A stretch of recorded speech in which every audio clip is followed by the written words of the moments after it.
Sì.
Boa.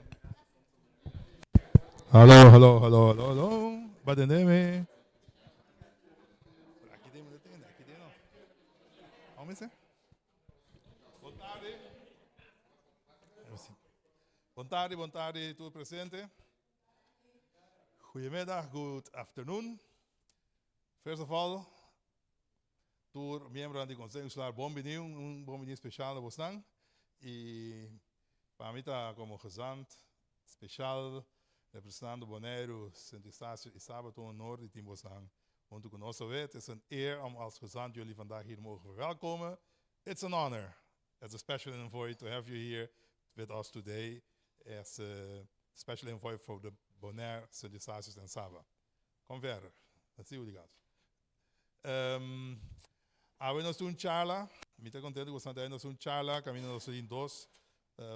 Gente que lo para arriba nossa relação e também de regulação da União Europeia e também diferentes assuntos na que tacha e terragnos aqui na Bonaire também como membro nan, pero aqui você não tem um mês aqui indireto da União Europeia.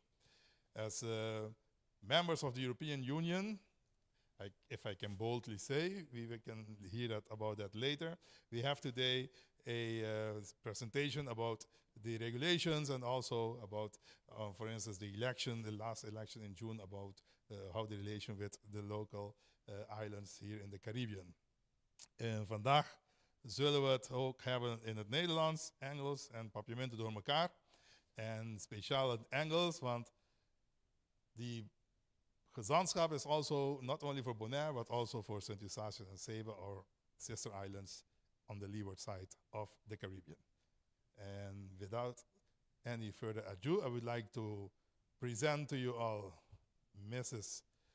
Germaine Rekwest, who is one of our speakers today, and later on also Wessel Geursen, who will introduce himself. And I will say, take it away and good luck. Thank you. Okay.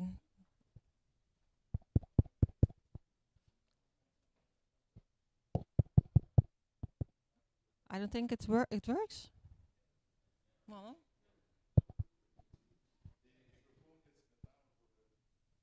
Oh, for the live stream. Okay. Nou, sì, buon tardi, goeiedag. Thank you very much for the kind invitation and also for the introduction. My name is Germaine Rekwest and I am here today in my role as the manager of Europe Direct Curaçao. And Europe Direct Curaçao is an information center in Curaçao, and the information center is subsidized by the European Commission in Europe. And the Europe Direct is one of the 414 Europe Directs in the EU. So you have all those member states in the EU, they all have one of more Europe Direct centers. And in the Dutch Kingdom, we have 9 Europe Directs, and one of the 9 is Europe Direct Curaçao. So I was also talking to Mr. Edison Reina about the possibility to also have a Europe Direct here in Bonaire. So that's a possibility. Yes, let me tell you something about Europe Direct first, why this is my presentation, the topic that I chose today. Europe Direct Curaçao collaborates also with the regional Europe Directs, with Guyane, Guadeloupe and Martinique, but also with Madeira, the Europe Direct Azores, and the collaboration is something that is very fruitful for us. So we were talking about what should we do together, and one of the main topics that popped up was the European Parliament elections. Let's see if we can make a comparison with the participation rates. But that is quite a challenge, so I will show you why that is really a big challenge to do that. Let's see if this works. So if you have any question, please interrupt me. So let me start by saying, I'll start with Aruba. So if you look at Aruba, at the numbers, then you'll see that 85,000 are over the age of 18 and that can vote. So 85,000. And then you will see that only has registered 1,184.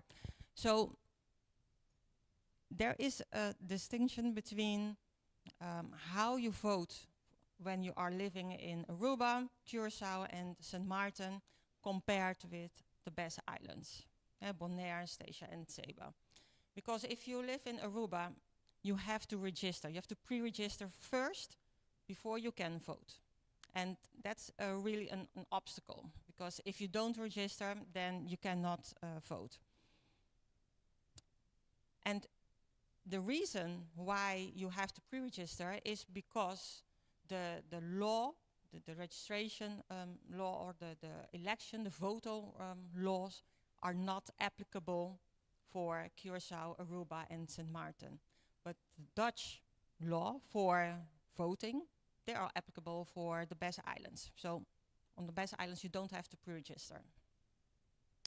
So in Aruba, 388 voters, and it's really difficult to then to say what's the participation rate, because you can only vote if you have registered. And how can you calculate then the participation rate?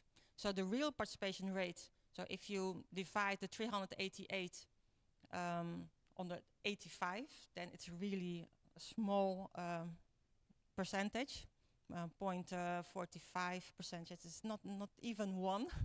So that's not a good result. And if you take the registered voters or the registered participants, then you have 32.77 percentage. So, but it's not really a good calculation, because it's not the reality. So on Curaçao, those are the numbers. 120,677 are over the age of 18, so they can vote. But only 1,295 has registered, and of those small amount of those numbers, only 581 has voted. So that is, yes, that's the half, the half of them. So yeah, if you look at St. Martin, then you have 35,000 over the age of 18 and only registered 197 and only 73 voters. So, okay, as already mentioned, you cannot really do the math by doing the participation rate. Yes.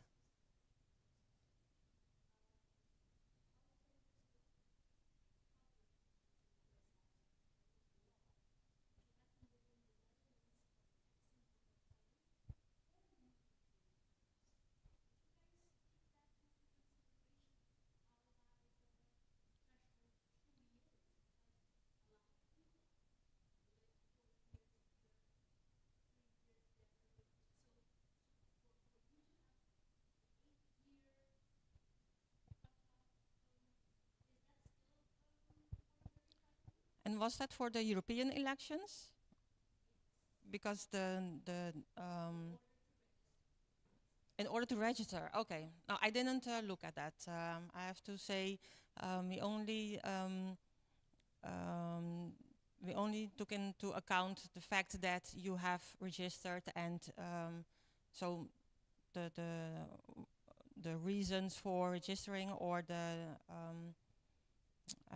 how you say that, the voorwaarden, to the requirements to do that. Yes, we didn't take that into account, because I think this is something that Europe Direct we have made this also with in collaboration with other Europe Directs, but you really need some research to do this because, as I already pointed out, you cannot say that the participation rate is 0.2% or the 37%. Because if you say it's 0.2% and you compare it with the Netherlands or the European Netherlands or the European Union, then you will see it's really strange. And it is so because you have to register first. So that's why we have made the calculation with the 37%, and still it's not really, I don't think it doesn't sum up. So if you compare that with each other, the St. Maarten, Aruba and Curaçao, and you compare it with the Netherlands, then it's 46.1% with the Netherlands. So it's in that range, but still, it is it's not the real participation rate, right? And then the European Union, the participation rate is 51.5% for the European elections of June of this year. So then for Bonaire, there is a whole other situation because everyone is 18 years and older, then you can vote. So that's 15,000. And the voters, 1,806 voters, including 9 blank votes and 13 not valid. But for the participation rate, you have to count that too. For Stasia, then you have 1,918 registered. And the voters, including 1 blank vote, but still you have participated, is 189. And then for Seba, you see 915 registered and 156 voters, including 1 not valid, but still you can, that's also included. If you make the comparison with Aruba, Curaçao and St. Maarten, then you will see that that's a big difference in the numbers. And then you can see that also it does really make sense that if you have to pre-register, then that's an obstacle to vote. So if you count all the Seba, Stasia and St. Maarten, I forgot to it was 1,700 or 1,800 voters, I think.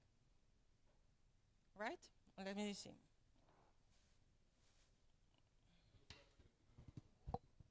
Yes.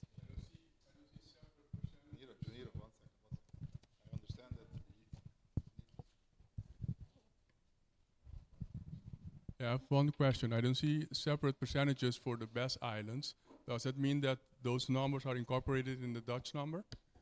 In the European Netherlands number? That might be the case. I didn't do the math because my colleague, I work together with Stephen Damiana, so he is the local manager for Curaçao because I live in the Netherlands, and he was talking with our colleagues in Guyana and Guadeloupe and Madeira, and we noticed that only the percentage for the BES islands, that would make no sense if you would put that apart from the Dutch. So they didn't do that.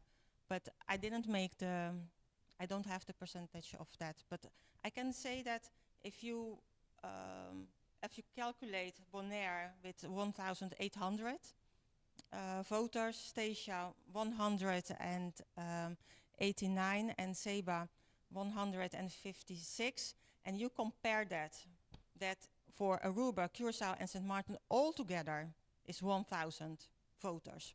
So Aruba, Curaçao, St. Maarten together 1,000 voters, and in Bonaire, only Bonaire, is 1,800 voters. So I think that it's safe to conclude that the pre-register is something that is, we have to look at that. Well, we're looking at it, but it is difficult to change it because then you have to change the the kieswet, the Dutch kieswet. So that's, yeah. Thank you. It's not easy. It's not easy. Yes. Yes. Sorry hoor, ik heb hier niet voor. So for the CAS, do you have to register only once and then you can keep on voting, or is it every time there is a election you have to pre-register again? Yes, you have to register only once, and then you will receive automatically every time your ballot, your vote. So yes. maybe an awareness about that would help. I mean, because I don't think people know that, and maybe they will think I have to register every time. So yeah, Yes, I think it's more about, from my experience, it's more about awareness and knowing what it means for you in order to do that. Yes, I agree. Also, it's good to know that to register, it's not really easy. No, you have to go to a link. You have to fill in the form. Then you have to print it. Then you have to sign it. You have to upload it, including a copy of your passport, and then you will receive the I think it's easier than going to Kranji. yes. Yes. Well, for some people, yes, but you also it's also I think an obstacle for not everyone has a laptop or has a link, the internet connection. So that's also something that we have to consider. And I wonder also how many people know they can vote. Yes. So for Europe Direct Curaçao, we are making some promotions on it, but it is difficult to get the awareness. Yes. Yeah. We try to do that. Yeah. So other questions? Wessel, you have a question?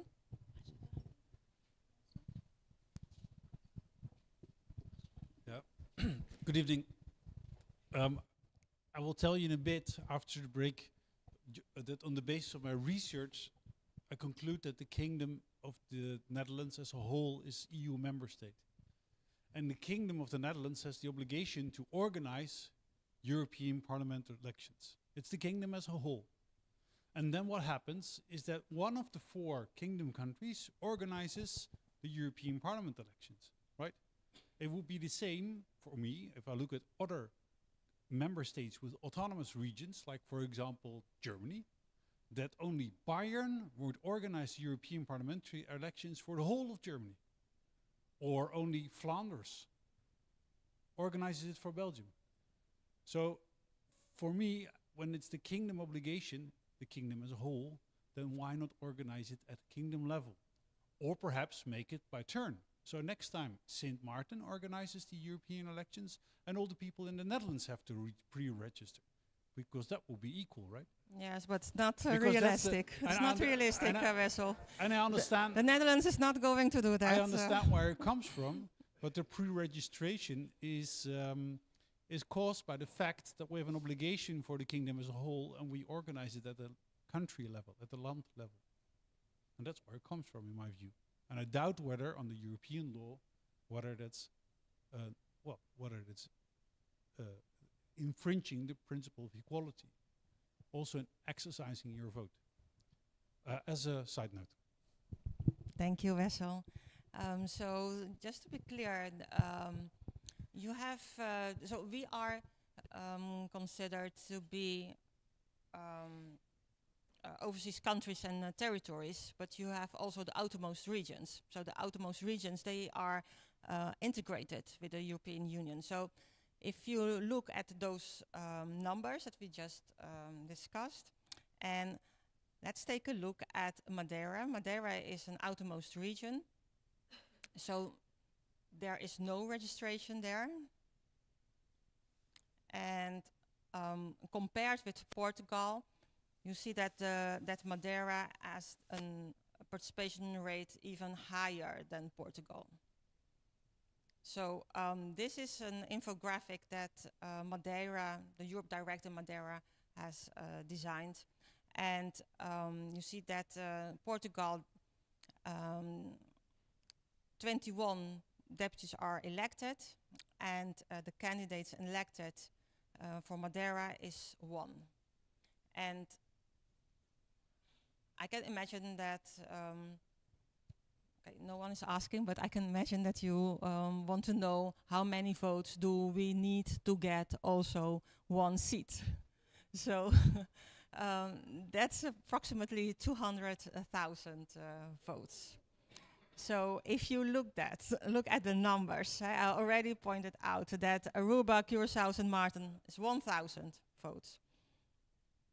And Bonaire, 1,800. It's not even close to the 200,000 votes that you need to only get 1 seat. So that's how it works for the Dutch kingdom, but it is possible to deviate from that. So there are countries that reserve a special seat for the overseas countries. So I have not looked at that, so I can imagine that that is something that works for Portugal. So then the outermost region, the Azores. Then you see, so Portugal has 2 outermost regions, Madeira and Azores.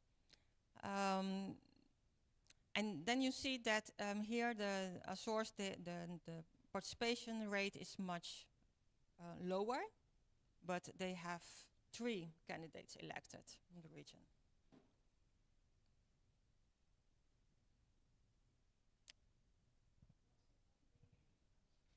That's something yes, I'm not sure how much, but that is something that is important to consider, yes. So once again, this is only an overview because we were discussing what can we do together to see what we can do about the participation rates, because we were discussing that and no one really knew what it was. So you really have to do some research to have more in-depth analysis of this. So you see the Canaries is 40%, so that's a little less than Spain, and 2 candidates elected.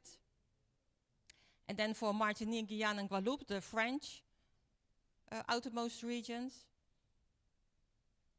And there you see that France, 81 elected deputies, and 1 elected from the region. And then you see that Guyana is only 9% of for the participation rate. So I'm aware of the fact that this is not the whole picture, and because you really need some research to do that, and also more time to discuss it, because you also have to know how many inhabitants does Madeira, for example, that you can know some more about it, and also the candidates elected from the region, because I know that there are separate arrangements by those countries. So that is something that is also possible if we can agree with the Netherlands that they also reserve some 1 seat maybe for the overseas countries and territories. So that would be very nice. Are there any other questions? Yes.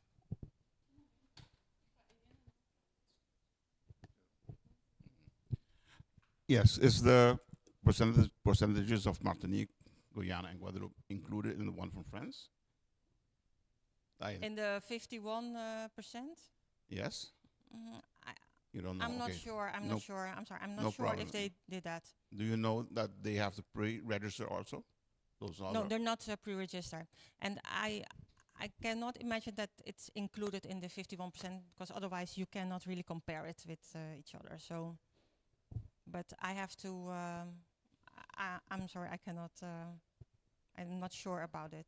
So you're not sure if they have to register also? No, So they they have can to, vote. and they don't have to register. They don't No, have to don't register. have to register because they're from the outermost region. So all the outermost region, they don't have to register. Thank you. Only the overseas countries and territories, the OCTs, like Curaçao. So you see, also because the BES islands, there are also overseas countries and territories, but they are part of the Dutch kingdom. So that's the difference with that. Yes.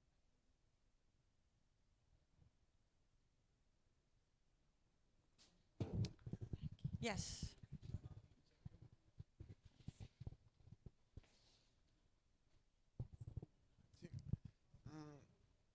Maybe a little bold question, but what's the, why what do we need where do we want to go with this presentation? What do I need to think about? Like, Yes. we want to change that the cast don't need to register, Yes. or that's the meaning of this.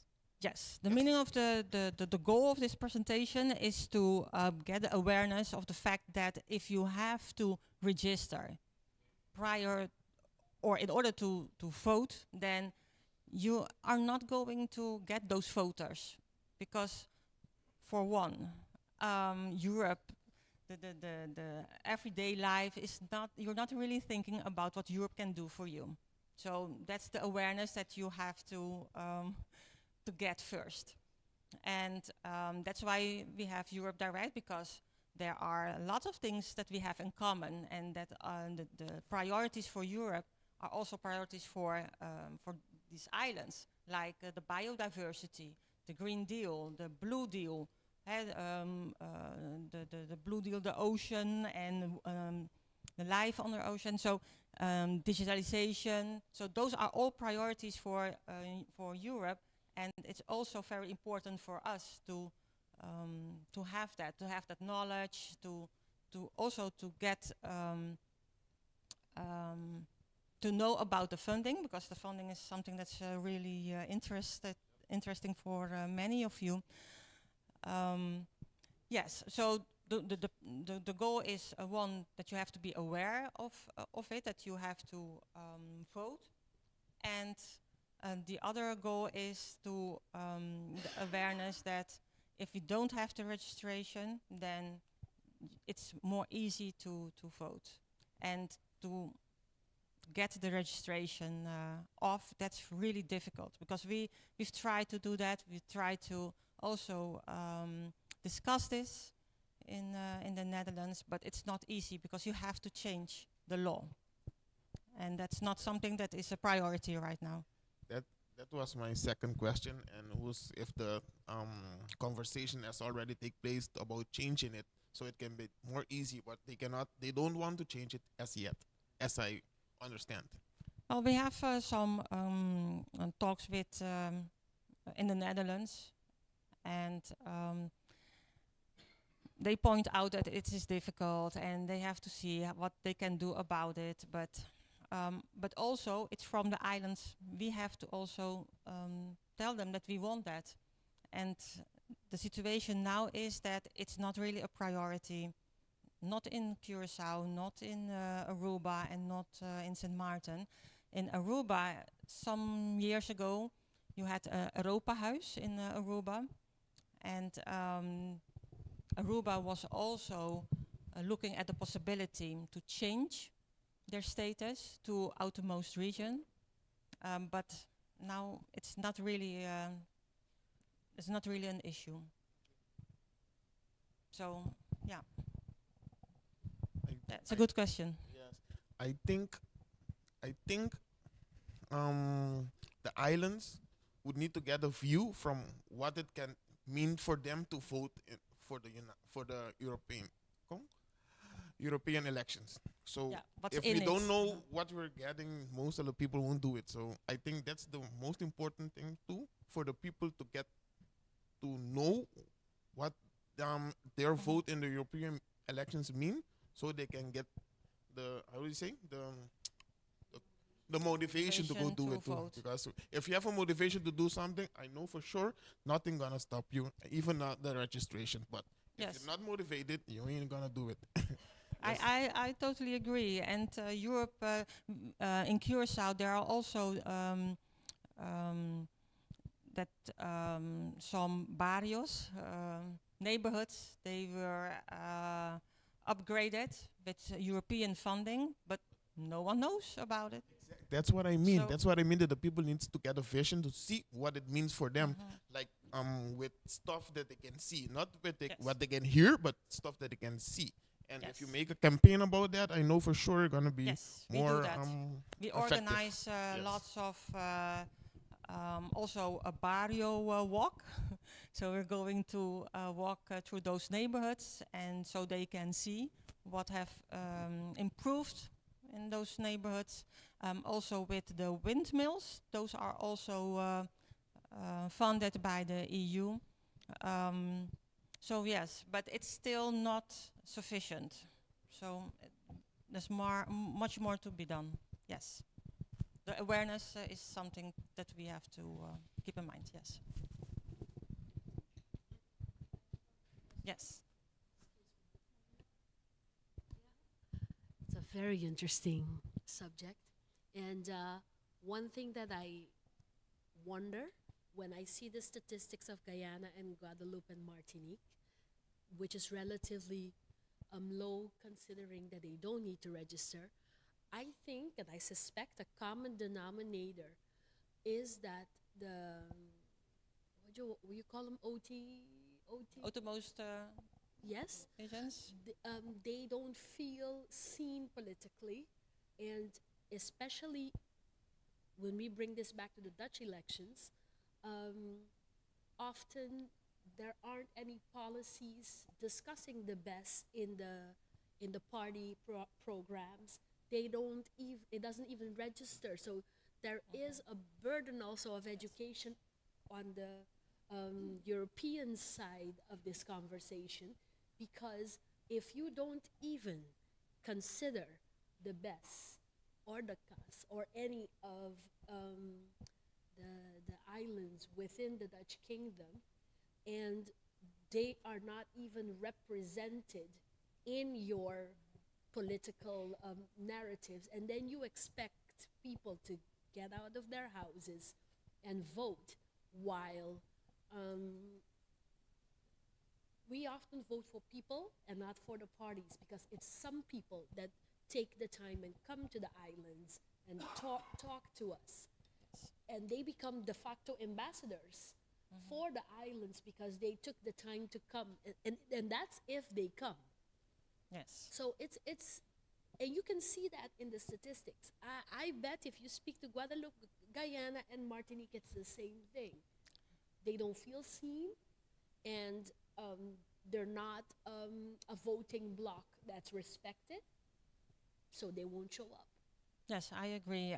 When we talked to our colleagues in Martinique, they pointed out to us that when they organize events, no one is showing up. So it's really difficult for them to get some participants to their events for EU-related topics. So it's really a big problem for them to get people interested in EU topics.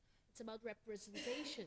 Yes. If you don't recognize yourself in a group of people, there is no representation. And I'm going to say something else.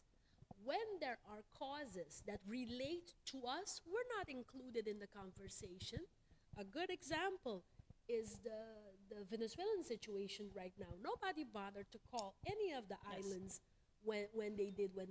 And those things have an effect on us economically, relationship-wise, and we are the closest border of the EU to Latin America. Yes, that's true.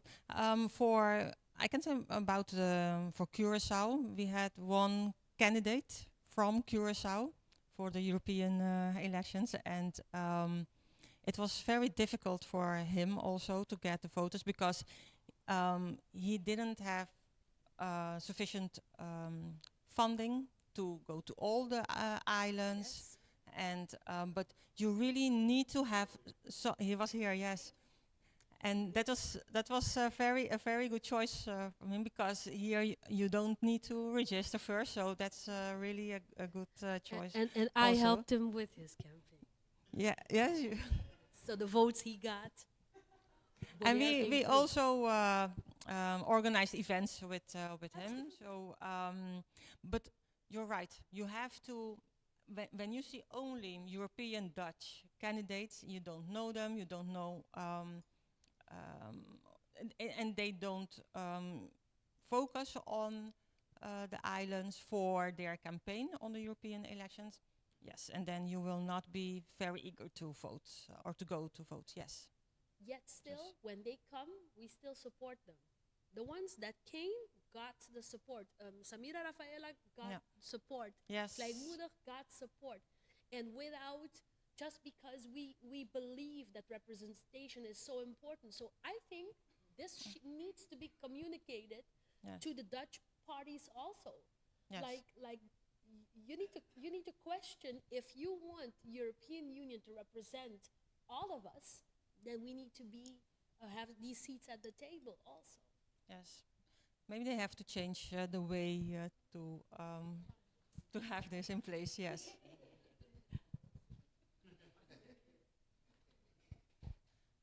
Okay. Yes. The last question. No.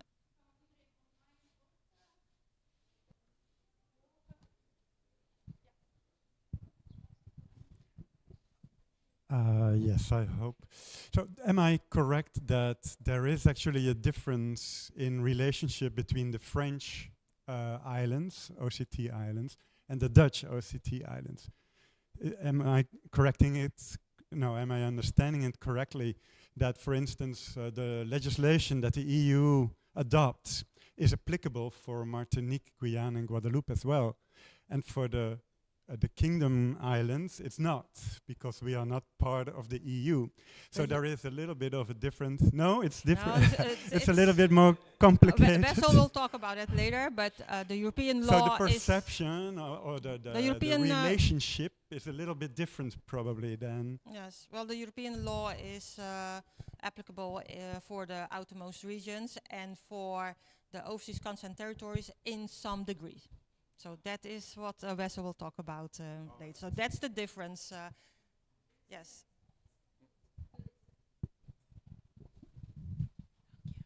Okay, I'm happy to see all the reactions and the emotions also.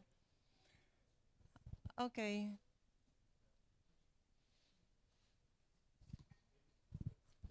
Thank you. I want to add two small things. The reason that we're here today is actually proof that we want more of the European Union to be part of our communities.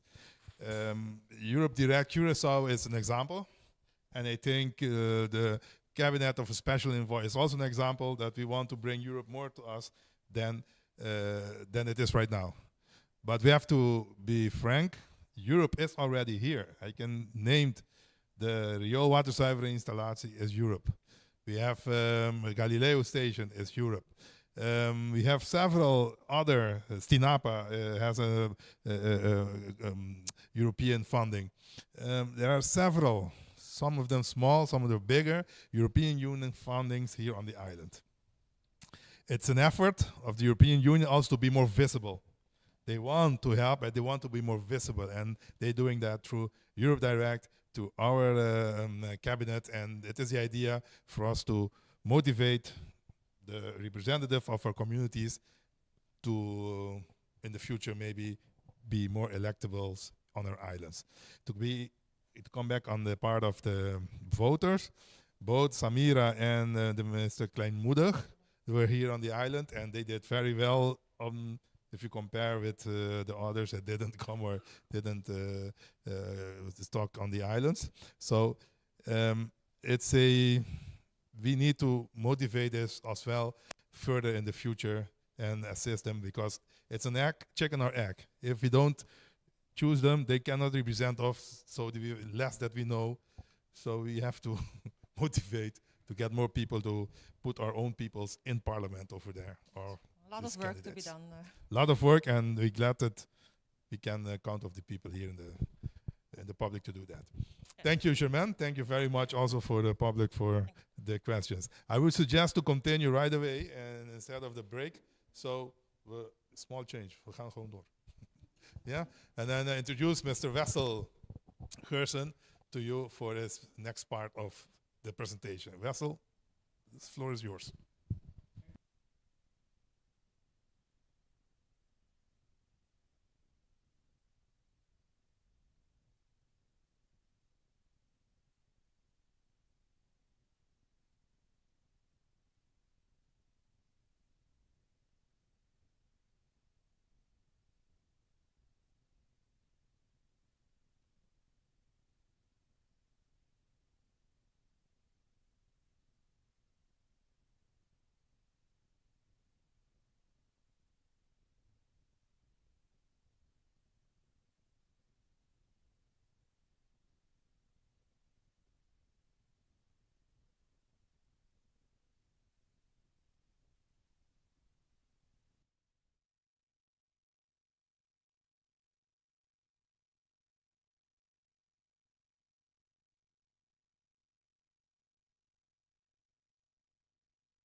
I will do this as better.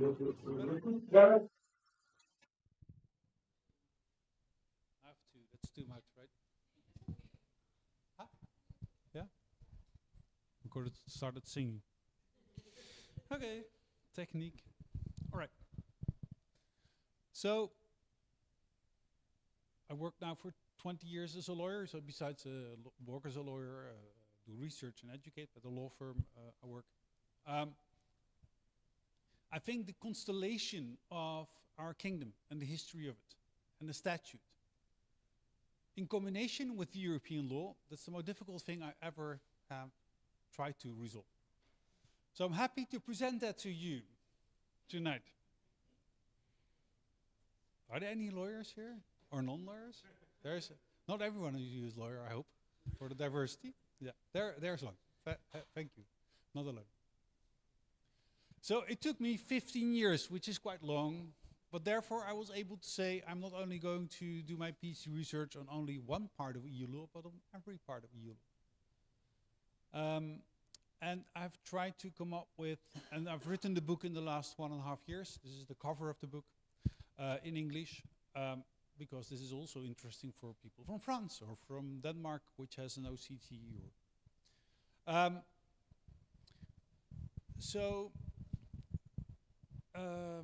The constellation of this is the most difficult thing, and I've tried to bring it back to some concepts, to some more or less simple concepts. And I think, well, that's the exercise which I did. If you depart from these simple concepts, and I hope they're even understandable for non-lawyers, if you start with these concepts and you reason from this concept, because in the end there's logic to law, more or less, or there should be, at least that's my assumption, there's logic to law. And if you reason from these concepts, you can solve in practice at least that's the feedback I got from some people who used my book already, that they said I already solved 3 cases with your book. So I hope you can do that as well with these concepts. If you start from these concepts and you're somewhere lost in detailed European legislation, whether it's about satellites in space which are connected to Copernicus, or whether it's EU environmental law, or whether it's something about big tech's regulation, all kinds of fields where different people with different backgrounds are busy, it starts with the same concepts. That's at least what I've defended in April, and I am not proven wrong yet. So I hope this will help in solving this. I've brought some propositions. I don't necessarily agree with that, but I hope it will help us think and discuss a little bit. So I've brought one which is EU citizenship rights obliged to comply with the equality principle. Explain is unlawful under EU law. You all know the concept of comply or explain, which is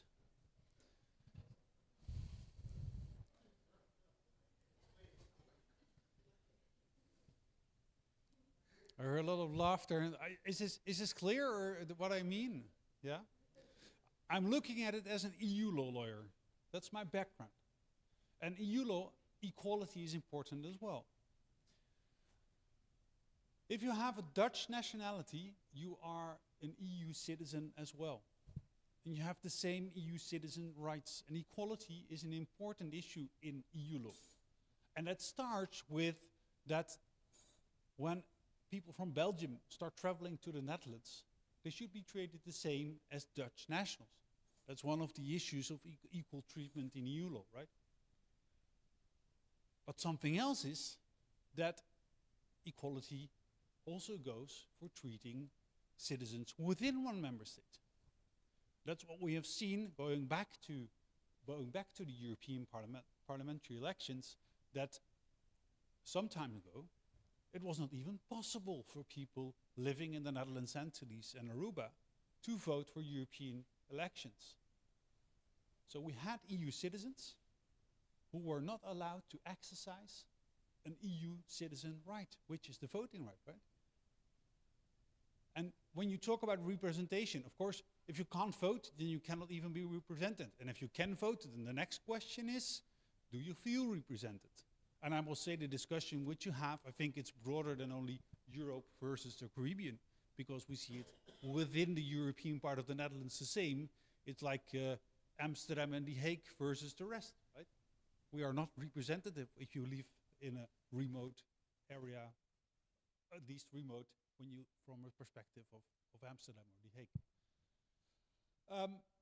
So that discussion goes there as well. So you, back to the fact that it was not possible for people living here to vote for European elections. If you can't vote and rules apply to you, that's contrary to a democratic, and the democratic value is part of Article 2 of the EU Treaty. So I'm a lawyer, so I will mention sometimes provisions. The member states are bound by those provisions. The member states are bound by the democratic value, and they are also bound by the rule of law. I guess you have seen that there's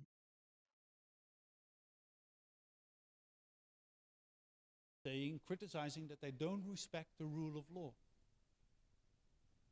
That's in the same provision, the same obligation as the democratic value. We can criticize Poland and Hungary for not respecting these EU values, but I want to criticize the kingdom for not respecting the democratic value, because there's a lack of representation. And it's an open norm.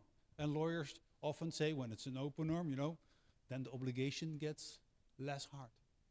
But the European Court of Justice has ruled that a lack of representation is an infringement of the democratic value. Not in relation to the Kingdom of the Netherlands, but I would say if it goes for another member state, it goes for the Kingdom of the Netherlands as well. That about European elections. When the law changed. That was after the case of Mike Amon started. He challenged the refusal. He wanted to register. The community of the municipality of The Hague refused his registration, and then he started litigation against that refusal. And then the Council of State sent it to the European Court of Justice, and the European Court of Justice declared that unequally treating of your EU citizens is against it. Then they changed it. Somewhere, I think it should be somewhere between 2004, 2008, somewhere in that region. But the Netherlands choose to change it within the kieswet and not with a Rijkswet on kingdom level, right? Whereas I said it's an obligation for the kingdom to do this. All right. Yeah.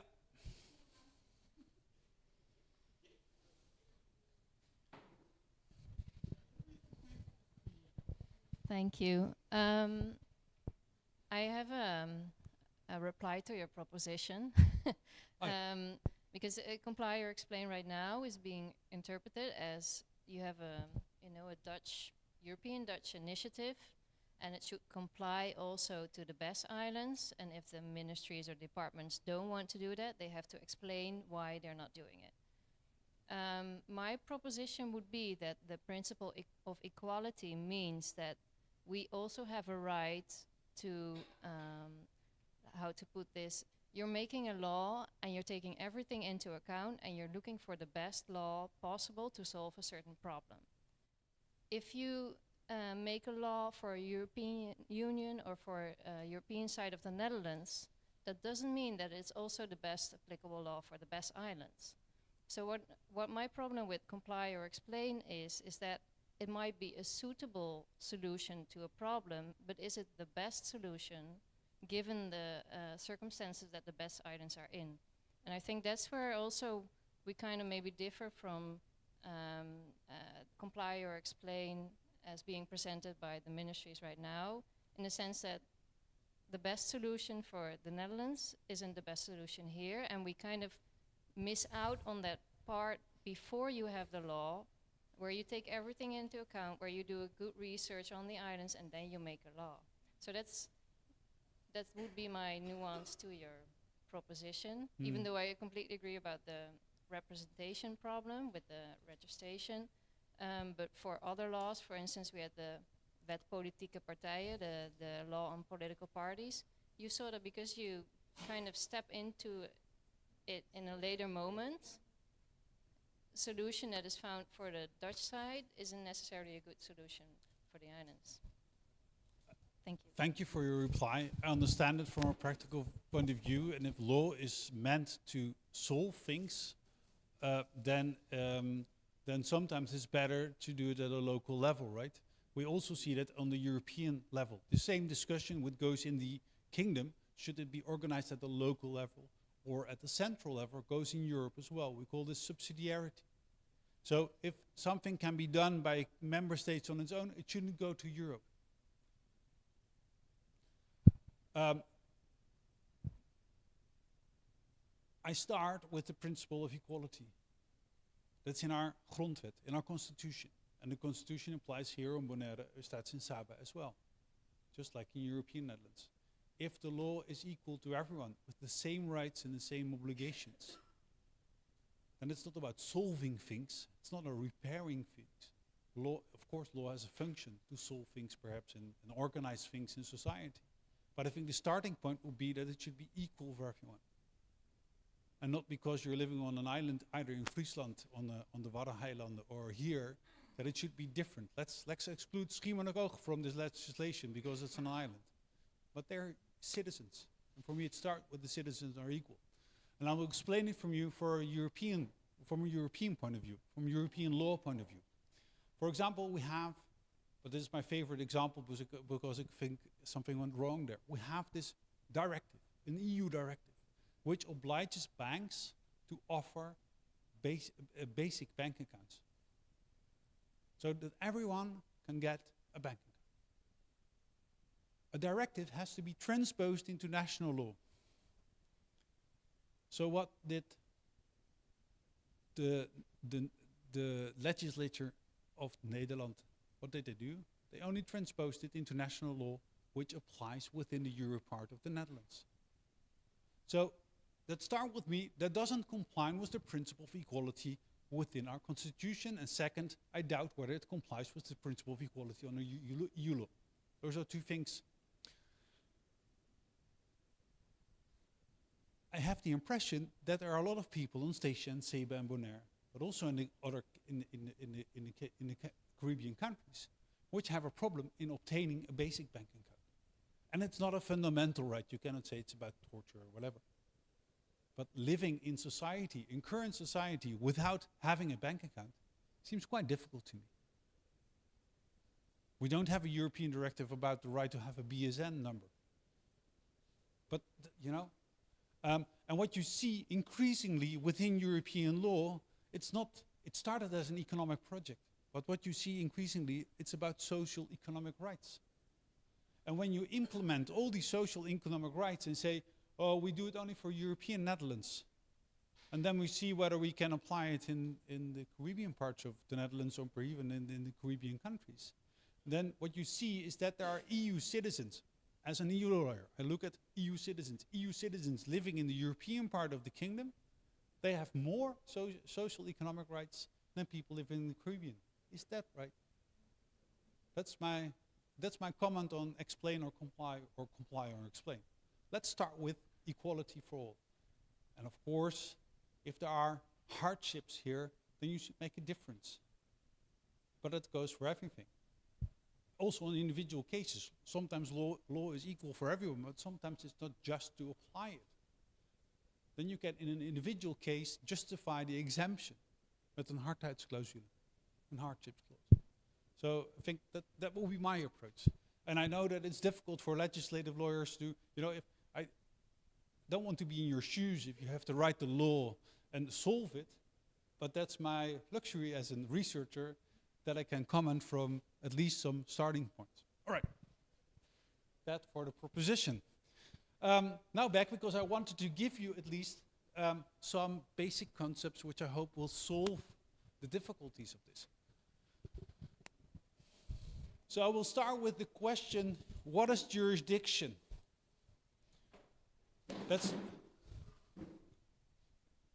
I will start with the question, what is jurisdiction? Because jurisdiction is about who has the power to make laws.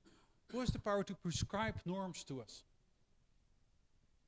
And why do you do that? Secondly, I want to talk to you about what is EU territory, because often legislation stops in a geographical sense of way. Why is that? And especially the question is then, what we are here on Bonaire, is Bonaire, for example, part of the EU territory? I see you nodding, but there are some EU funding and projects here, so we will see, just wait.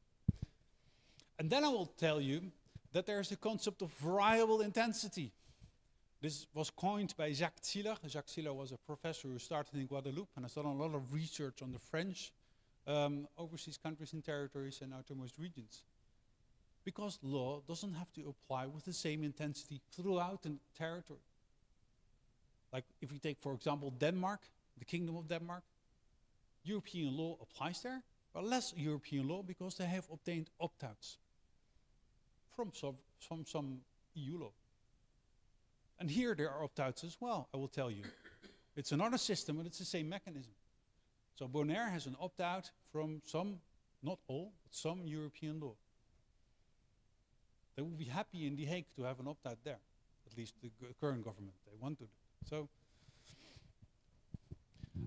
and then I will focus with these three basic concepts. I want to take you to EU in the Caribbean region, based on those concepts.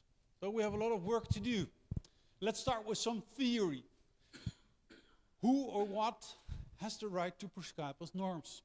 That goes back to the concept of a Westphalian state, somewhere in 1600 and something. There we created the concept of a state. And the state has the right to prescribe norms within the territory. It doesn't own the territory, but within its own territory. And a state has citizens. So it can prescribe norms for its citizens, wherever they are. That's not territory, that's personal, right? Like the right to vote, normally it doesn't matter where you live, where you reside, it's your passport which gives you the right to vote for the country you're having the nationality of. But that's not only for nationality. Like the US, I don't know whether you know any US citizen who lives here, but the US applies the principle of personality on its income taxes. So you have the right to vote, yes, but you also have the right to pay taxes. Or the obligation, that's up to you. Wherever you live, whereas most countries apply the principle of territoriality when it comes to income taxes. Where you live, where you reside.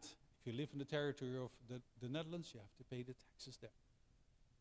But those are two concepts, those sources of jurisdiction recognized under international public law, and this is how it's organized worldwide.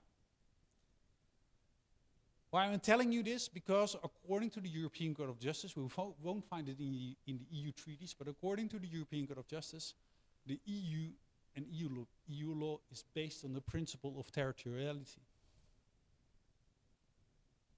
That was the starting point of my research.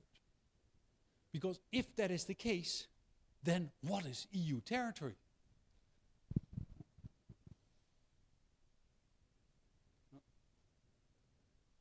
What is EU territory? The EU, the European Union, is an international organization. States have territory. International organizations don't have territory. So, states have citizens. The EU doesn't have citizens. When you look at the EU law explicitly indicates that when you have the nationality of a member state, then you are an EU citizen. So first there must be national citizenship, and then you are an EU citizen on top of that. The same goes for territory. So the member states have prescriptive jurisdiction, can prescribe norms within their territory. And when you add up all the territory, the sum of the territory is EU territory where EU law can apply. You can make it the distinction that it doesn't apply. For example, some rules don't apply in Denmark, but nevertheless, it can apply. That brings me to a more fundamental question, and according to the same French professor, Jacques Thiele, who read my PhD research, he said, but this question, the related question, is a PhD research on its own, because who or what is the member state? There have been authors and scholars who have said that before 10-10-10, Nederland, so the country Nederland, within the kingdom, was the member state, which would exclude the Caribbean parts of the members of the kingdom.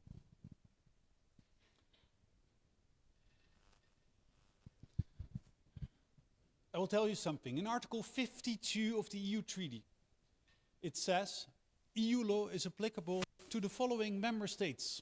And then you will find a list of 28 names.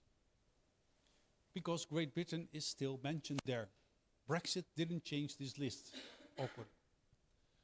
But one of the member states mentioned there is the Kingdom of the Netherlands. So Nederland is not a member state. Just like Sint Maarten is not a member state, or Curaçao, or Aruba. If I say Nederland is not a member state, and therefore EU law doesn't apply there, does it make sense to you? If I say Curaçao is not a member state, and EU law doesn't apply there, does that make sense to you? No. So that's my starting point. The Kingdom of the Netherlands is, and I've looked at other autonomous, because what I discovered is that a lot of research has been done within the containers of each member state. So there are Dutch authors have written about this in relation to the Kingdom of the Netherlands. And French authors have written about this in relation to the Republic of France. And Danish on Greenland. And I've tried to make, because EU law applies in all those states, I've tried to look at countries with autonomous regions, whether it's overseas or not. Like, for example, in Belgium, you have the same division with things which, competences which are at federal level, or kingdom level here, and issues, competences which are at the level of Flanders or Wallonie.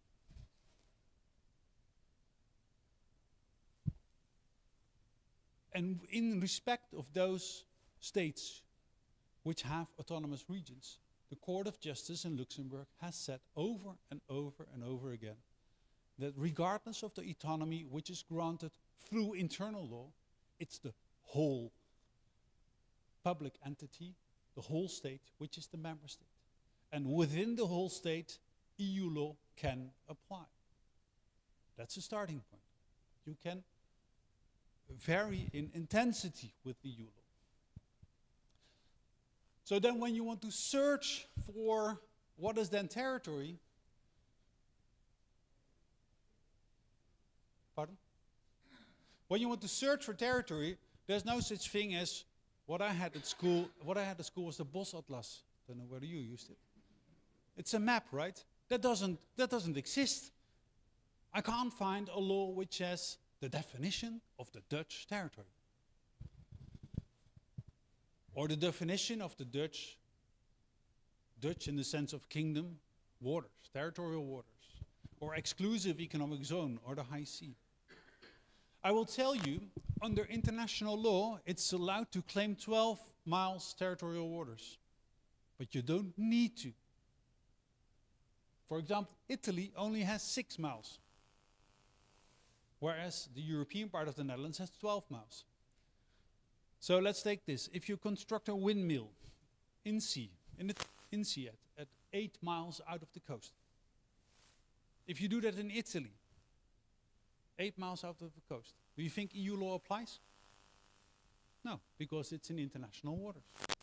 And why is that? Because the Mediterranean Sea is too small to make these large claims.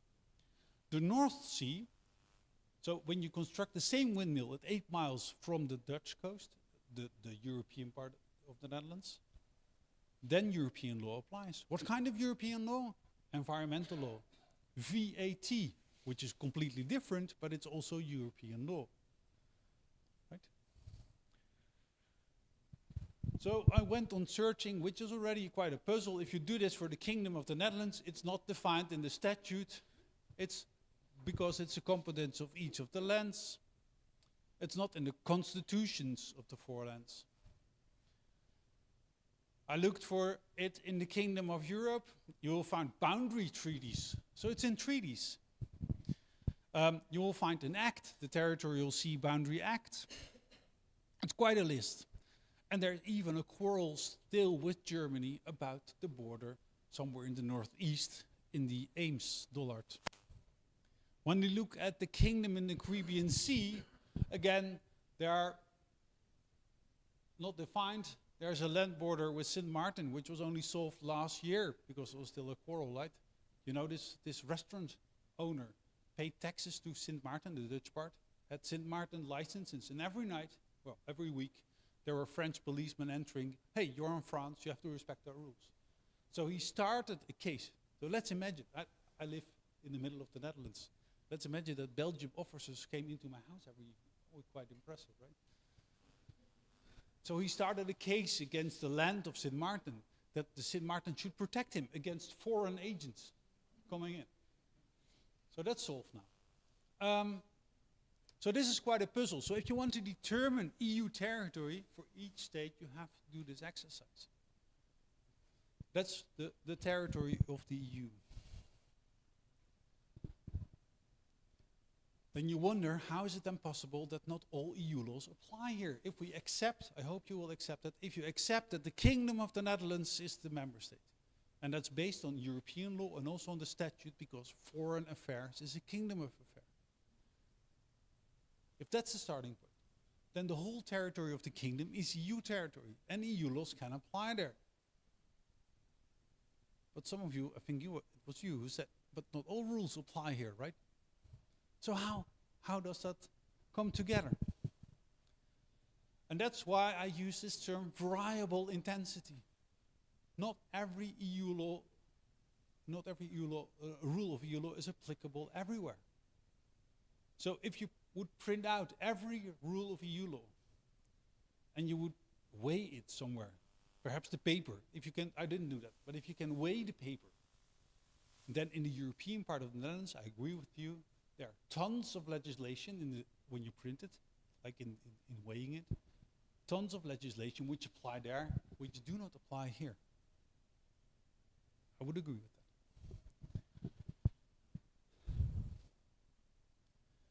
I've developed this visual on the basis of my research. If you take this Kingdom of the Netherlands as a whole, the EU member state, I will then take you to the Treaty on the Functioning of the European Union. That's the current treaty which retakes a lot of provisions which go back to the EEC treaty back in 1957.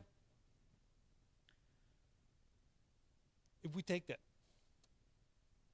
and we make the index says it has 7 parts. And in part 4, there is the association of overseas countries and territories. First of all, I have a comment on the word overseas. Because who is an overseas country when we are here? I would say that the European part of the Netherlands is an overseas country. Right?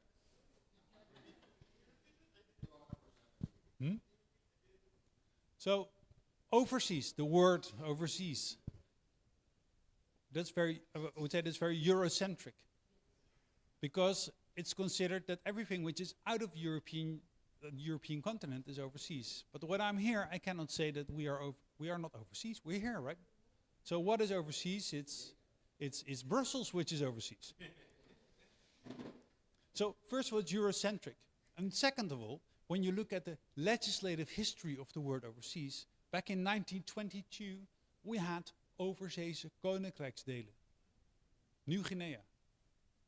So this has a colonial history. It's the Outre-mer in French law. It's an echo from their constitution, from the colonial constitution, and in France, apparently, they don't mind using the word Outre-mer, and I have difficulties with it, even though, nevertheless, so it's a reflection or an echo of Outre-mer. And it's the origin of that term. I discussed it this afternoon with some students at thank you, 90 students. And I asked them, is the European Union a peace project back in 1957 or in the 50s? Or was the European Union a decolonization project? What would be your answer to that? I have some. Was the European Union a peace project on the European continent? Or was it a project for decolonization?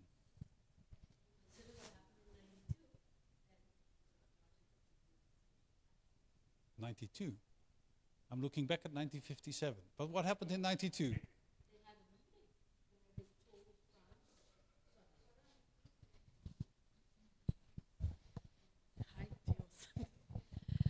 They had a meeting in the where they told France, England, the Netherlands, and if my memory serves me well, Belgium, that they had to solve all forms of colonialistic ties, and that's when the Dutch started the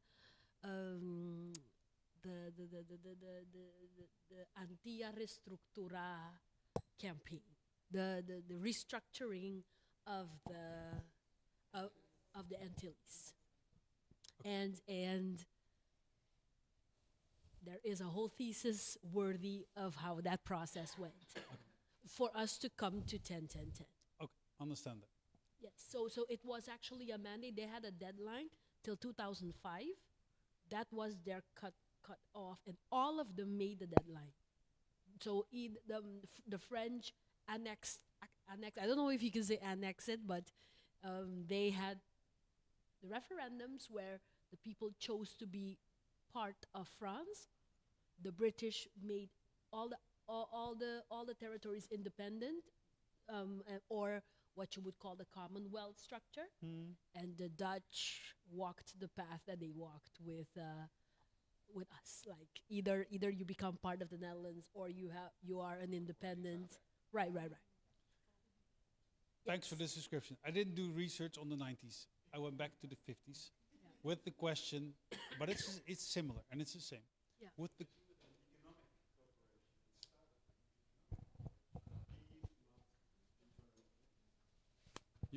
you were saying it started as an economic operation. I agree with that. The question is, why do you put the resources of France and Germany on coal and steel, which were the most important economic sources of that time? Why do you put them in common? The idea was at least to start an economic partnership, because when you have economic ties, it's less evident to start fighting again, which the French and the Germans did a lot on the European continent, right? Although I see a lot of wars here around me as well, but that's so you can doubt whether economic cooperation is really a peace project. I will leave that discussion aside if you agree.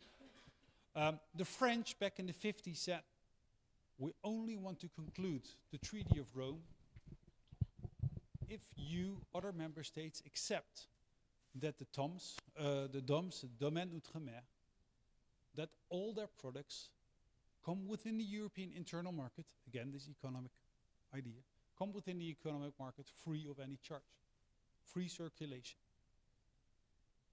And with respect to the TOMS, we want their products to enter the internal market as well, free of charge, free of tariffs. And we want to have development subsidies going there. I've looked into the parliamentary history of our kingdom, and the government was not very happy with this for the following reason.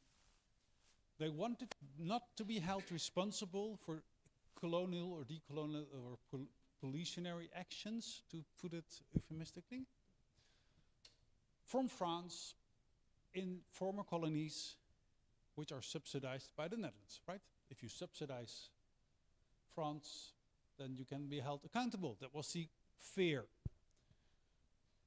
Once the fear was overcome, the Kingdom of the Netherlands accepted it, but thought this was only applicable to non-self-governing territories, and the Kingdom of the Netherlands, or at least the Dutch government, considered with the statutes of our kingdom that the countries within the kingdom, Suriname and the Netherlands Antilles, were self-governing.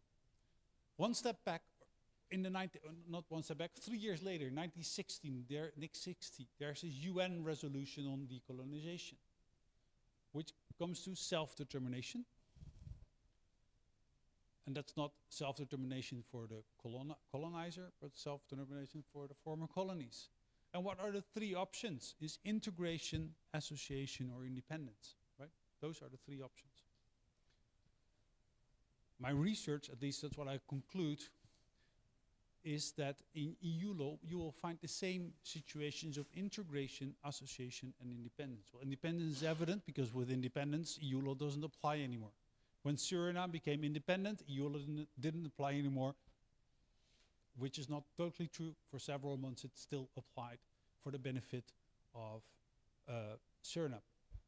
When Algeria became independent, EU law applied even for 7 years. It was there's a book which says it was the 7th member state at that time. So, but normally, logically, it will be independent. EU law doesn't apply anymore.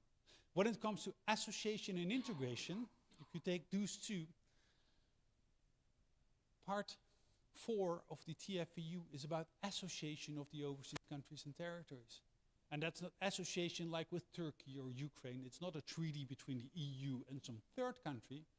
It's about constitutional association.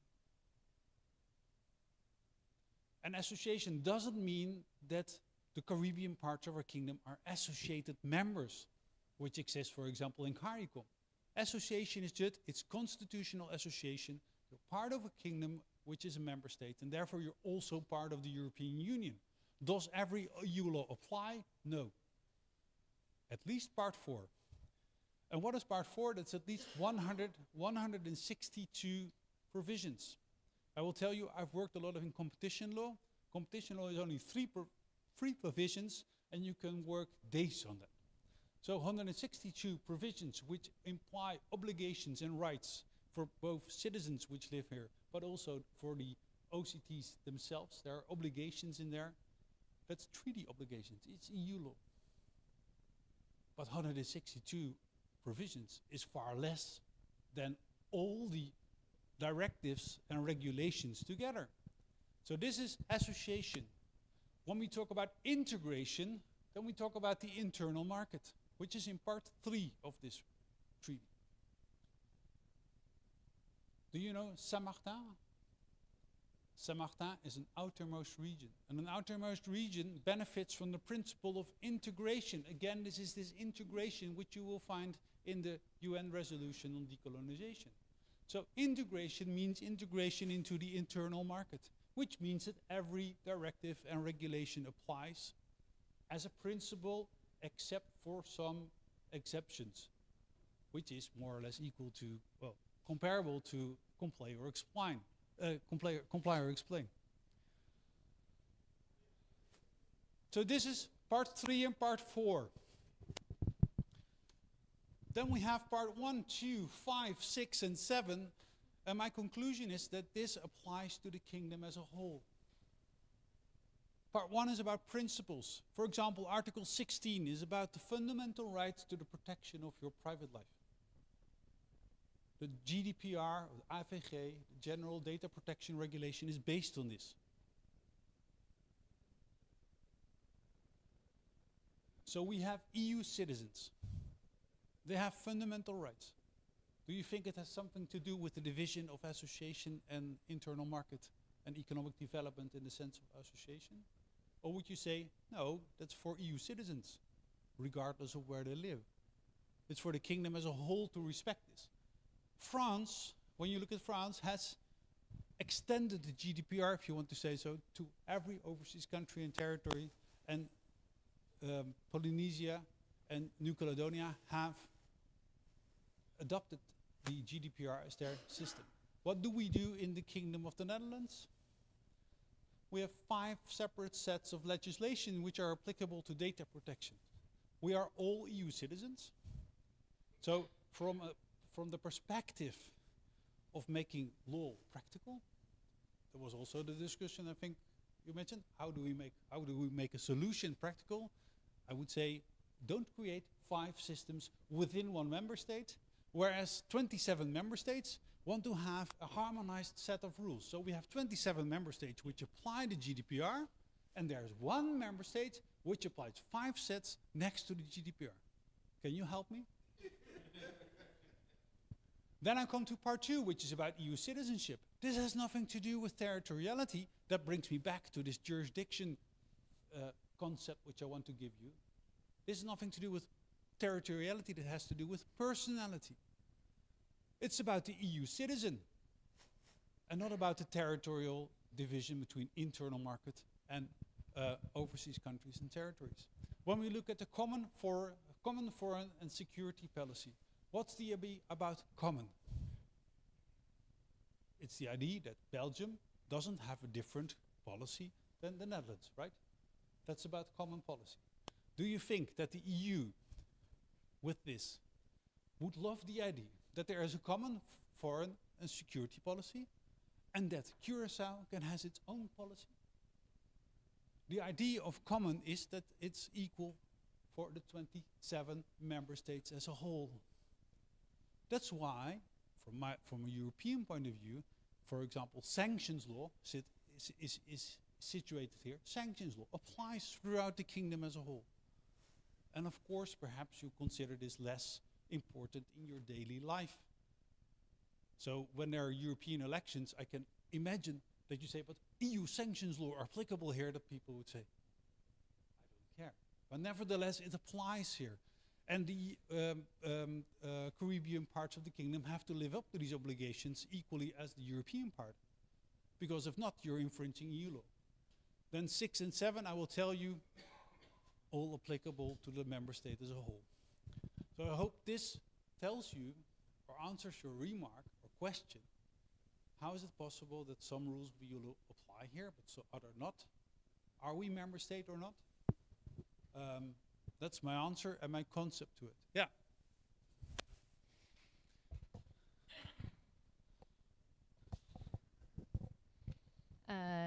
I do find it a bit shocking, but because for instance, on the sanctions, the Ministry of Foreign Affairs is now making a law to make them applicable on the BES Islands, the European sanctions. So apparently the ministries have not written have not read your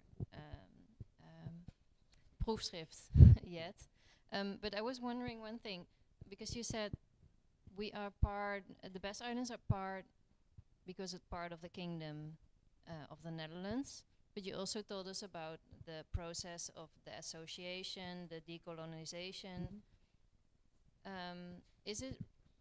Was it rightful to make the BES Islands part of the European Union if it wasn't explicit in the association agreements between the islands and the Netherlands when the decolonization was taking place and after in 10-10-10?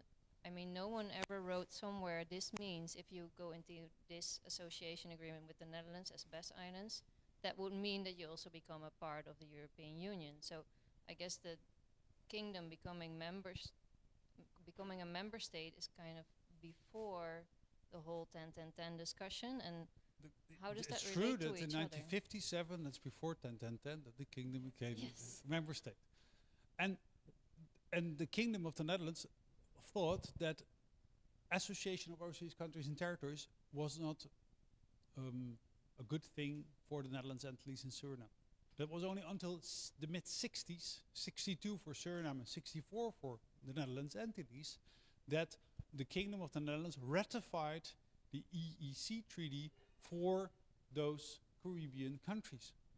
If you consider Suriname a Caribbean country as well, a South African country. As of then, the mid-60s, the Kingdom as a whole was bound by EU law. What happened on 10-10-10, I would say, is again a question of, from my view, of self-determination. To whom do you want to belong?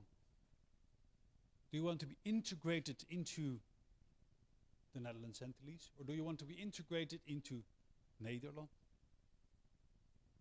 And of course, it's, you know, if the Netherlands entity suddenly dissolves, then you can have the wish to stay in, but if the rest is departing, then that's difficult. I think that happened, for example, with the Comoros, where Mayotte stepped out. Mayotte said, I want to be part of France, and the rest of the Comoros became independent. So that's a difficult thing. But when I go back to integration and association, I would say on a national level, Bonaire, Eustatius and Saba, at least is how I look at it, wanted to integrate with Nederland. I don't know whether it's a real wish.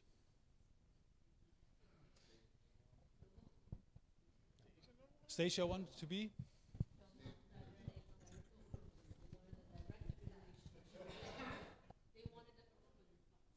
They wanted directly.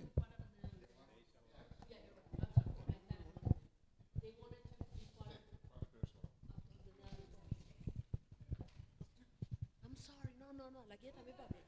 He said. Huh? No, I don't. So, just one thing to add. What I wonder if I look at integration, what happens now? Let's not go back to 10-10. What happens now is that we have a lot of legislation which is entitled Act BES. So from a legal perspective, I see an integration between Bonaire, Eustatius and Saba. Was that their wish? Did they want to be together with the three of them? Or do they want to be integrated with Nederland or something else? But perhaps not, at least not with each other. Of course, they want to be united with each other with the special envoy. But from a legal reality, I would say there's an integration between these three islands, and is that just from an equality point of view on the constitution, but also from the question of integration based on self-determination?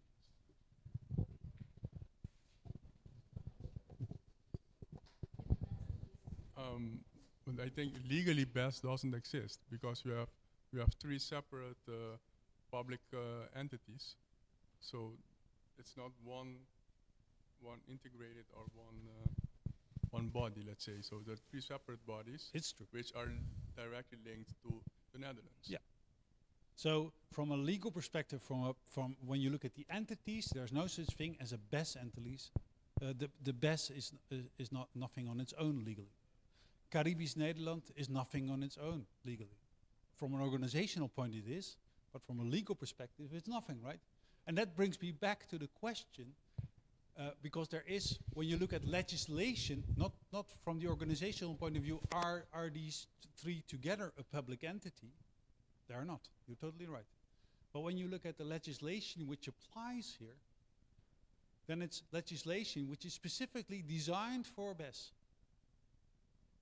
Let's sometimes ask, shall we develop legislation which is only applicable in Texel, Ameland and Vaals? And I understand that you can differentiate because here's our islands. You can differentiate because we're in a Caribbean region which has, but on the other hand, shouldn't we then differentiate perhaps between the southern part of the Caribbean Sea and the northern part? Does it make sense to take these three together and apply the same rules every time?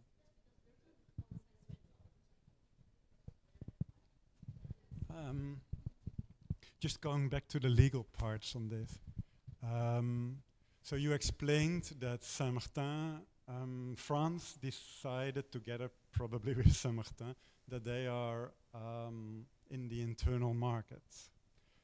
So that's a conscious decision of France and the islands, hopefully. We assume hopefully. that, right? We assume that, no, but so there must be a conscious decision that the BES Islands are not part of the EU territory. And I believe that there is a footnote that's in, is there a footnote in one of the treaties? May I interrupt for one Yes, second? please. Don't say that they're not part of the EU territory. They're part of the EU territory, but not every rule of EU law applies there. That makes a difference, right? What does it say in the footnote where it some of these laws are then excluded for the BES Islands, right? So there was a conscious decision, hopefully together with the islands, to have this special status for the BES Islands by excluding some of the legal aspects of the EU. And what I believe at 10-10-10, it was said that the discussion on participation of the EU is going, and I hope some people can help me with this.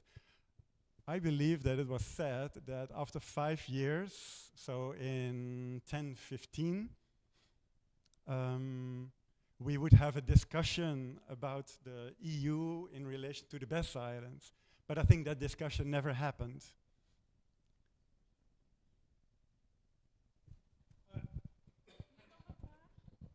To answer, I think it's from if we go back to this question. So you can analyze detailed EU rules, but I think it's important sometimes step back and ask yourself: is this about integration association, and which is so the discussion about OCTs in outermost regions or UPG's and LGO's is about self-determination, and that's a dynamic right, if I understand the specialist on self-determination. So it's fundamental, right? It's not about, oh, we want to have UPG-fondsen funding from the outermost regions.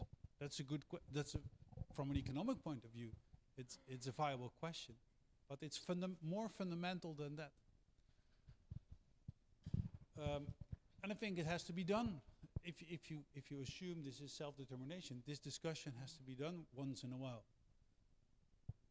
But that's not up to, well, that must happen, yeah. I want to share with you what Geert just said. It's not just the conversation regarding the EU membership or not. It's a lot that has never been taken up after 10-10-10 that should have been taken up to be spoken about to get things right. We still are in a situation here that things that has been talked about, spoken about, and actually been put on paper that should be executed in daily life, in the practice, still are not being honored to be done properly like it should, or not even at all being done. On the other hand, regarding the right of self-determination, we indeed have that right. All documents say that we have the right of self-determination. In practice, we are being continuously, I don't know the proper word now in English, but from Den Haag coming towards us, dus for us now overseas, they are continuously putting a foot in front of us, so things are not happening like they should. And regarding that, what you just said about the legislation that's for the other 3 islands, indeed the legislation, the whole thing of comply or explain, which we for sure don't agree with it, with that comply or explain situation thing, but that part, actually, we had it properly discussed since before 10-10-10, when we had to go into the 10-10-10 adventure negotiations. Actually, as it has to be always a positive. You just mentioned. Somebody mentioned the word, and no. A positive solution? Perhaps? No. You used the word just now. Now you see, I forgot the word. Positive differentiation. A positive differentiation should always be put in place regarding us. If it doesn't work out for us, you cannot force it, enforce it, reinforce it, and put it through our throats. I totally, yeah. Just like that. There should always be a differentiation, not only between Holland and the islands, but also between the 3 islands, even each one of the islands, because Seba is not Bonaire, no. Bonaire is not Stasia, and Stasia is not. But my question is, when it comes to equality, why would you exclude Bonaire, Estates and Saba from some social economic rights which are of value here? That's a very good question. Because I think the discussion should be the other way around. Let's start with making for everyone the rights and obligations equal. And if that is not possible because of differentiation, then because that's in essence that's comply or explain. But the definition of gelijkheidsbeginsel in Holland apparently is something totally different than what we have here as definition of equality. And let me take it one step further when you talk about positive. When I take European law within this part, internal market law, EU environmental law is here. EU environmental law is here. Would you consider it positive if the EU norms apply within the Caribbean region as well? Because environmental rules, for example, we have had in Curaçao with the refinery, there has been litigation. There were no norms of pollution. So the people living there, they started litigation against the land of Curaçao, asking the judge to declare that the land of Curaçao acted illegally by not setting norms on the pollution. Pardon? You weren't complying with the norms. What? I'm sorry. I work for the refinery. Am I bad? I'm not. Let's not go into that question. But at least there were not the EU norms didn't apply there because that's this. So in the end, it was Article 8 of the European Convention on the Human Rights, which gave some solution. But what I want to make clear, and I'm happy that you work for the refinery, because you're making something clear. My question is about what is positive. From whose side are you looking at it? From whose side is it positive? It will be positive for the people living there and getting this pollution to not have any pollution at all, right? From the refinery or the economic point of view, and all the employees who work there, would it be positive to have less of those norms? So looking at what is positive is very difficult in legislation. And I often see that, and that's why I'm quite fierce on this point. When I look at the question of over outermost regions or OCTs, UPG of LGO, oh, would that be positive? Would that be beneficial? You can't answer that with a yes or a no, because it means that you get integrated into the European internal market, which is more than free movement. It's about asylum and migration law. Would you be happy with asylum and migration law here regarding people who come here from Venezuela? What would that mean for Bonaire? That would be something different than for Statia and Seba. Because I assume, but perhaps correct me if I'm wrong, I assume that there are less people there who are requesting asylum in Seba and Statia than now with Aruba, Curaçao, and Bonaire. When we look at environmental law, same thing. But La Réunion has analyzed, for example, the legislation about birds, EU legislation about the protection of birds. It applies in La Réunion because La Réunion is an outermost region. Do you know what they said? We can comply with it easily because all the birds mentioned in this directive, they don't pass by La Réunion because these are European birds. So so if you want to look at it from, is this positive or not for us? You have to look not only from the perspective of who's the obligation and who has the right, also from every policy domain it differs. On what you just said some minutes ago, of course. You mentioned about the integration in Holland or in the kingdom. None of the islands ever wanted or said or wrote it down that we wanted to be integrated. Our referenda read 4 options: association, integration, independency, and any other type else of structure that would be possible. And that's how we, Bonaire and say. And that's the 4th choice then. That's the 4th choice. And public entities, or the 4th choice was any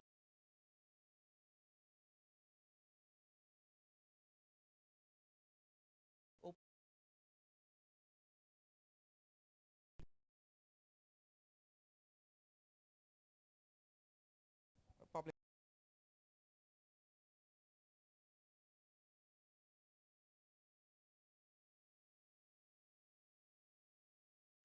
We got like a blank book and we have to write our own story. And that's actually where we are now, what we're trying to do. The intention is not to get integrated in Holland. No. We have a direct link with Holland, but we're still looking, and that's why every year and every time we are in Holland, we're still negotiating and having the meetings, one way or the other, trying to get to, let's call it, the final structure that we will fit in and that we would be okay with it. Okay, thank you for this addition. Just one addition to what Daisy just said. My question would then be, you're a public entity. The islands each are a public entity within the Netherlands. So strictly seen, it's integration because we are already part of the Dutch constitution in that sense, because the public entity is a Dutch body in that sense, and the filling of it, the how do you say that? How you will apply it is free at the moment, and we have to give it form altogether, so it would be beneficial for our area here. But I think strictly seen and legally, it's already integration. How cannot it be integration? May I take this discussion back to European law, because Copy paste Dutch here. That's integration. because I think it's clear. I think one thing is clear, that it's it's somewhere in the middle, and perhaps I think your example of the fourth option illustrates that it's at least questionable what it is. From a European law perspective, From a European law perspective, Bonaire, Statia, and Seba were first part of an overseas country, which was the Netherlands Antilles. Now they are part as overseas territories on their own, part in the association. So it didn't change from a European point of view. One remark, and then I want to finish this concept. Yeah, it's about the EU. Yeah, that's a good one. Yeah, because you mentioned a lot, like some rules apply and some don't. Yeah. That's what I understand. But my question is, who decides what applies and what not? Because, for example, I think you mentioned migrations. Between in the European, there is a free migration for people to work and live in other countries. Yeah. That doesn't apply. Doesn't apply here. Doesn't apply here. No. So who decides which rules or laws apply in the Caribbean Netherlands, EU laws, and which not? Who decides that? That goes back to 1957 when they came up with this treaty. So it's in the treaty, and the member states concluded the treaty. So it's like in a contract, it's like a contract between two people. It's a contract between 27 countries at this moment, 27 states. So they took obligations. They said, okay, we do this. But we only do this within the internal market, and the internal market doesn't coincide with the territory of the European member states. It's a different concept, the internal market. The largest part, it's like two circles. The largest part of the territory of the European member states is internal market, but there are also third countries which are part in the internal market, and the overseas countries and territories are excluded. So often it coincides, but sometimes not. Who decides it? It's the European Commission which comes with a proposal. The European Commission decides on the basis, the legal basis within a treaty. So if there's a directive or a regulation, they either choose a provision from Part 3 or Part 4 or Part 5 when it's sanctions. And the provision, the legal basis, says something about the territorial scope. When it's based on Part 3, a regulation, it's only applicable within the internal market. The Commission comes up with a proposal. The European Parliament and the Council of the European Union, they are the legislator. The European Parliament are the ones who we choose ourselves. With a lack of representation, we discussed it. The Council of the European Union is constituted of ministers. When it's about agriculture, it's the ministers of agriculture of the member states who are in this council. When it's about foreign affairs, it's the ministers of foreign affairs who are in this council. So who decides? It's these ministers. Who are controlling these ministers? Here we have a democratic deficit within our kingdom. Yeah? I will not discuss that tonight, but I have done that. I have done that within my tools. Okay, I want to finish this with you because it takes a lot of discussion, and I like that. And I'm happy that we've done that. It's not clear now. What I want to say about LGO and UPG, outermost regions and OCTs, it's not that black and white. It's not in black and white because we have concordance and voluntary harmonization. It's possible for the member states to extend the applicability of internal market legislation. Just one few moments, and then you can discuss on. But I will finish. I will finish this. So voluntary harmonization. What we see is that the Caribbean countries, but also the Tweede en Eerste Kamer, the Dutch Parliament, extends European norms to Bonaire, Statia, and Seba.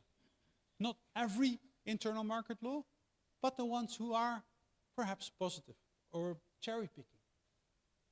The funds don't go with it. So if you are asking, we want outermost region funds or UPG funds, you cannot say, okay, we extend it, because it's European funds, right?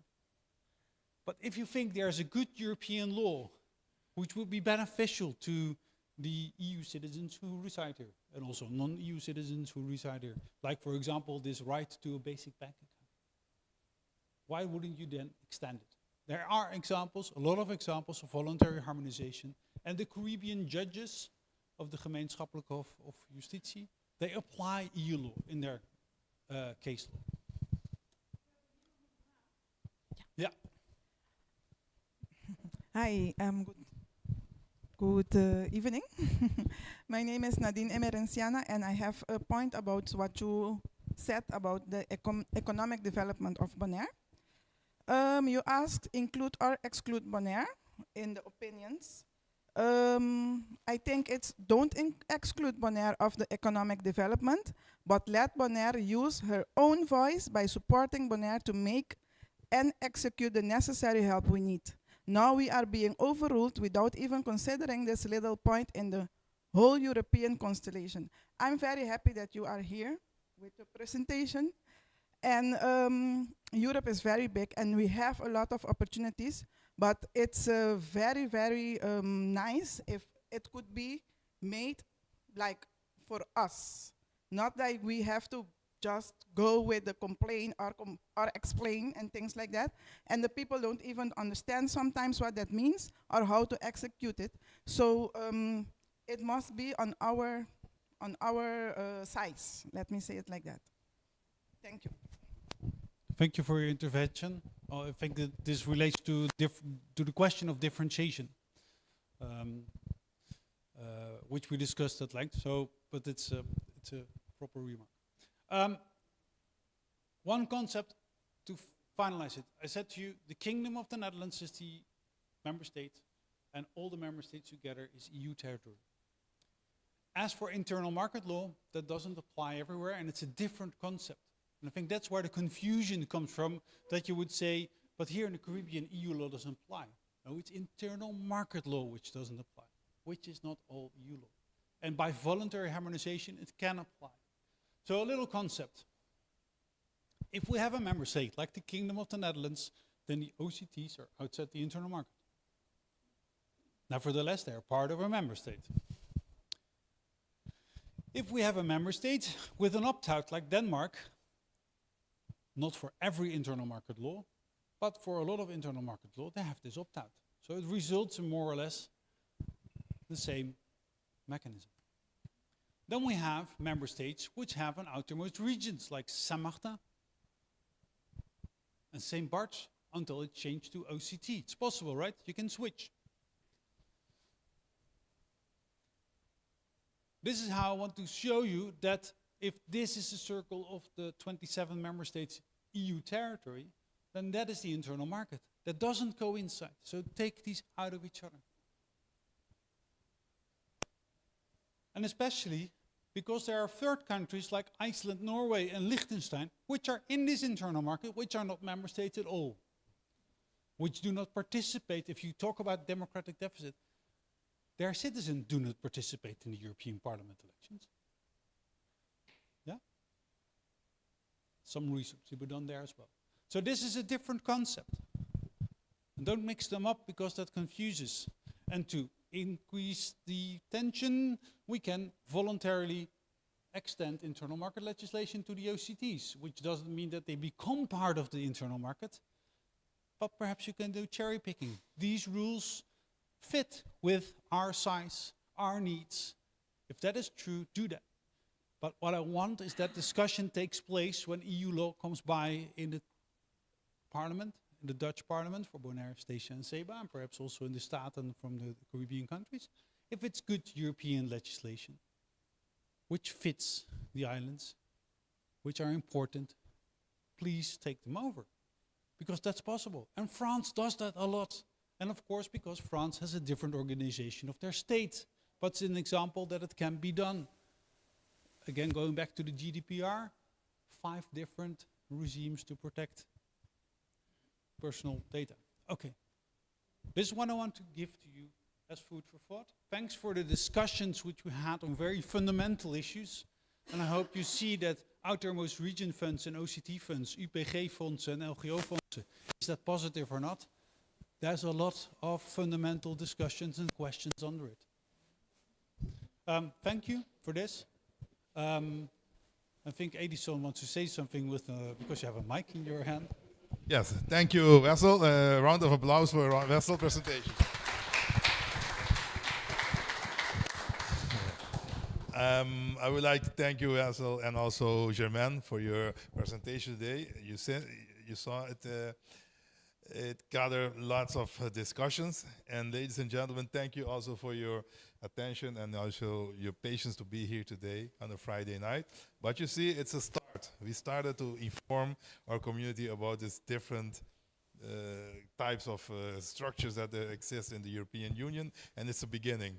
And I'm here together with all these expertise to provide the information you needed, and we as a special envoy arranging for this can always be at your service if you need more information. We are at your service for that. Thank you once again. We won't let you go with empty-handed on the presentations. We have 2 small tokens, one for each of you. Let me hand this over to Germaine. It said Mashadanki, and on our behalf from the 3 islands. I hope it gets a beautiful in the office. And the same for Wessel. Thank you for your cooperation. For your information, Wessel was not only today with you, but we had also, as you mentioned, we had 90 students today at Liceo where we gave a presentation about the European Union. As we know, Liceo is where our future is, so I hope we plant some seeds today in order to become more informed about the European possibilities for our island. Thank you once again. And for the public, we have some snacks and drinks, so don't leave immediately. Make good use of them, and till the next time. Bon weekend. Bye-bye.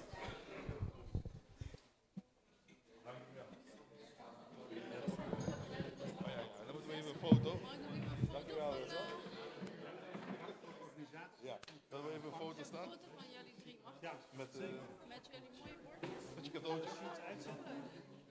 Maar je moet ook opstaan, hè?